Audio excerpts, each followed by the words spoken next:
জনাব মেজর খোরশেদ সামাদ অত্যন্ত সুললিত ভাষায় অনেক অল্প কথায় অনেক বিস্তৃত পরিসরে কিন্তু উনি বলে গিয়েছেন। ওনাকে ঐকান্তিক ধন্যবাদ। সত্যিকার অর্থেই হচ্ছে বিনোদন রিফুয়েলিং এর মতোই।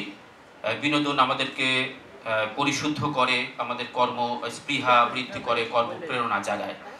সুধীমণ্ডলী, আমরা অনুষ্ঠান চলাকালীন আমাদের মাঝে এসে হাজির হয়েছেন অত্যন্ত হাসি মুখের আমাদের আরেকজন সজ্জন প্রিয়জন জনাব তাশিক আহমেদ, যার সামনে গিয়ে দাঁড়ালেই উনি একটা হাসি মুখে কথা বলেন, মনটা ভালো হয়ে যায়। তো উনি আজকের অনুষ্ঠানের সম্মানিত উদ্বোধক হিসেবে আমাদের মাঝে এসে ওনার উপস্থিতি নিশ্চিত করেছেন।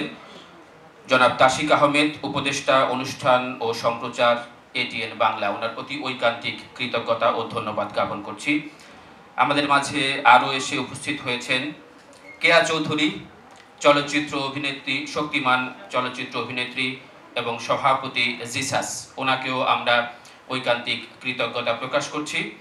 এবং সেই সঙ্গে বক্তব্য প্রদানের জন্য এবারে বিনীত আহ্বান জানাচ্ছি জনাব মোসলেউদ্দিন, সভাপতি প্রিয়জন সাহিত্য সংসদ। জনাব মোসলেউদ্দিন, সভাপতি প্রিয়জন